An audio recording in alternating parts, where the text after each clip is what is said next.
Hello friend, स्वागत है आपका ट्रेडिंग साइकोलॉजी पीकेएन में। आज है 3 फरवरी 2026। After market analysis we are not SEBI registered. Ticker Nifty 50 25,727 पे जाके क्लोज हुआ है। 639 पॉइंट ऊपर जाके क्लोज हुआ है।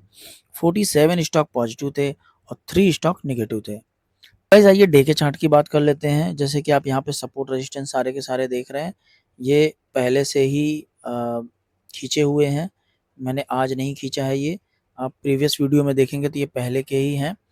तो गाइस, जैसे कि आप यहाँ पे गैप अप ओपनिंग देख रहे हैं, तो काफ़ी ह्यूज गैप अप ओपनिंग हुआ और गैप अप ओपन होने के बाद मार्केट 26,341 जो कि बहुत पहले का रेजिस्टेंस था वहाँ पे गया और वहीं पे खुलने के बाद तुरंत वहीं से रेजिस्टेंस लिया और नीचे की तरफ आया और जो प्रीवियस सपोर्ट था 25,727 का वहीं पे आके क्लोज हो गया।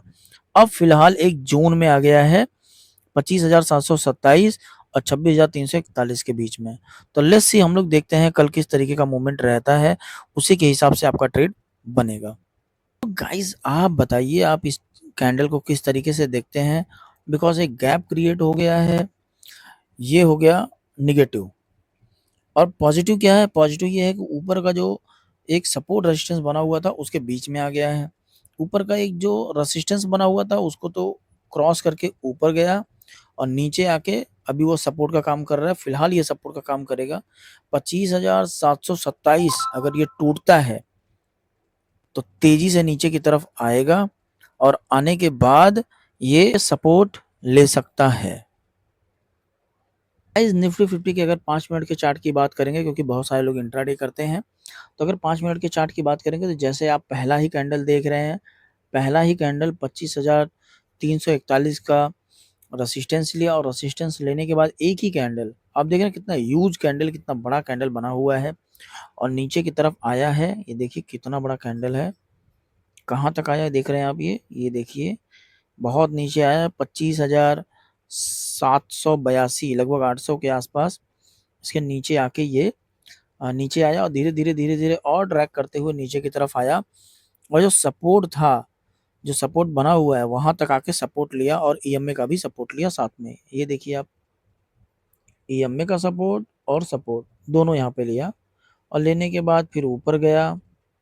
ऊपर जाने के बाद वापस से ईएमए में आप ध्यान से देखिए फंसा रह गया, ये पूरा दिन भर ईएमए में फंसा रह गया।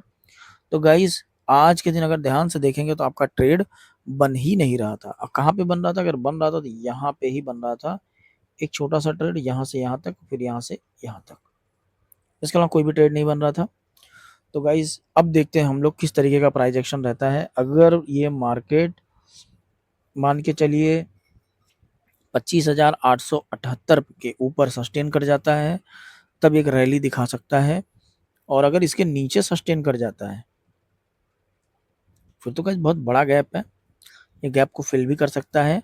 और नहीं तो 25,500 जो कि एक साइकोलॉजिकल सपोर्ट बनेगा यहाँ पे, वहां पे आके सपोर्ट ले सकता है। तो लेट्स सी, हम लोग देखते हैं कि कल किस तरीके का मूवमेंट रहेगा। गाइस, सेंसेक्स 83,739 पे जाके क्लोज हुआ है और 2072 पॉइंट ऊपर जाके क्लोज हुआ है। 28 स्टॉक पॉजिटिव थे और इसके 2 स्टॉक निगेटिव थे। तो गाइस, जैसे कि आप यहाँ पे सेंसेक्स का चार्ट देख रहे हैं, सेम निफ्टी 50 के जैसा ही आपको देखने के लिए मिल रहा होगा। यहाँ पे भी एक ऊपर का जो रेसिस्टेंस था वहीं पे रेसिस्टेंस लिया और तेजी से नीचे की तरफ आया। ये थोड़ा सा एक बार थोड़ा नीचे खुला और ऊपर गया, वापस से नीचे की तरफ आया, तो ये आपको यहाँ पे देखने के लिए मिला है। तो फिलहाल ये ईएमए के ऊपर है, ये पॉजिटिव है। तो लेट्स सी, हम लोग देखते हैं कि यहाँ पे भी किस तरीके का मूवमेंट रहेगा। बैंक 60,041 पे जाके क्लोज हुआ है, 1,422 पॉइंट ऊपर जाके क्लोज हुआ है। 14 स्टॉक, सारे के सारे स्टॉक इसमें पॉजिटिव थे। अगर इसके डे के चार्ट की बात किया जाए तो डे का चार्ट जो है वो लाइफ टाइम हाई लगाया, लाइफ टाइम हाई लगाने के बाद अब ये जो लाइफ टाइम हाई लग गया है, ये अब रेसिस्टेंस का काम करेगा।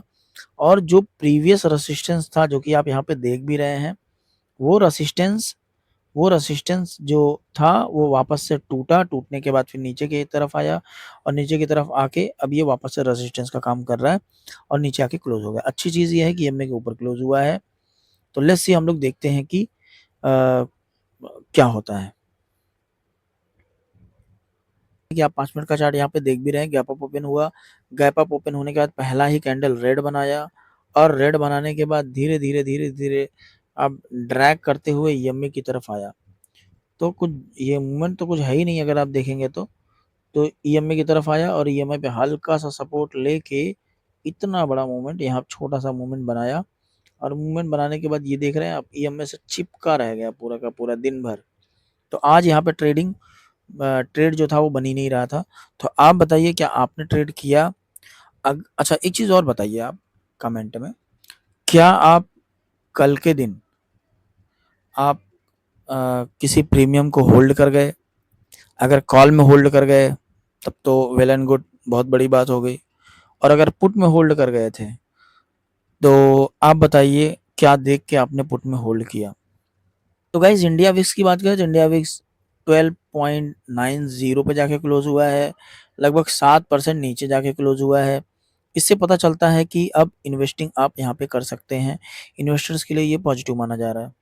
गाइज अगर गिफ्ट निफ्टी की बात करें तो गिफ्ट निफ्टी 25,835 पे जाके क्लोज अभी दिखा रहा है और ये 29 पॉइंट नीचे है, बट अगर निफ्टी के हिसाब से देखेंगे तो ये 100 पॉइंट ऊपर ट्रेड कर रहा है फिलहाल के लिए। तो गिफ्ट निफ्टी पे फिलहाल मैं बहुत ज़्यादा भरोसा नहीं करता हूँ, तो लेट्स सी देखते हैं कल के दिन क्या होता है और किस तरीके से मार्केट मूव करता है। तो गाइज अगर एफआईएस की बात करें तो एफआईएस ने 5,236 करोड़ की बाइंग की हुई है और डीआईएस ने 1,014 करोड़ की बाइंग की हुई है। तो ओवरऑल 6,250 करोड़ की बाइंग हुई है। तो गाइज जैसे कि आप यहाँ पे आज एफआईएस और डीआईएस का डेटा देख रहे हैं, न्यूज़ भी पॉजिटिव था और जो ये इंडिया यूएस का जो ट्रेड डील हुआ है, इसके वजह से मार्केट में एक बहुत बड़ा मोमेंटम आया है और इसके वजह से एफआईएस ने आज बाइंग की है। अब ये देखना बहुत इम्पोर्टेंट हो जाता है कि क्या एफआईएस बाइंग कंटिन्यू करता है?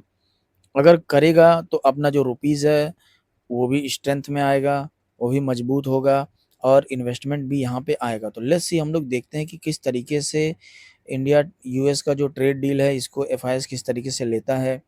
अगर एफआईएस वापस से बाइंग करता है और अगर ये बाइंग कंटिन्यू रहेगी तो मार्केट में आपको और भी स्ट्रेंथ देखने के लिए मिलेगा। तो लेट्स सी हम लोग देखते हैं कि किस तरीके से मार्केट मूव करता है इस महीने, इस फरवरी के महीने में किस तरीके से मार्केट मूव करता है। हमें भी ये देखना है कि किस तरीके से मूव करेगा। और अभी कभी भी आप ट्रेड करें तो अपने फाइनेंशियल एडवाइज़र से ज़रूर पूछें, सोच समझ के ट्रेड करें और इंट्राडे तो बहुत सोच समझ के करें गाइस। एंड आप बताइए आप किस तरीके से ट्रेड कर रहे हैं और इस समय आप आप इस समय क्या ट्रेड कर रहे हैं? मतलब स्टॉक को ट्रेड कर रहे हैं या स्टॉक ऑप्शन को ट्रेड कर रहे हैं या फिर इंडेक्स में ट्रेड कर रहे हैं?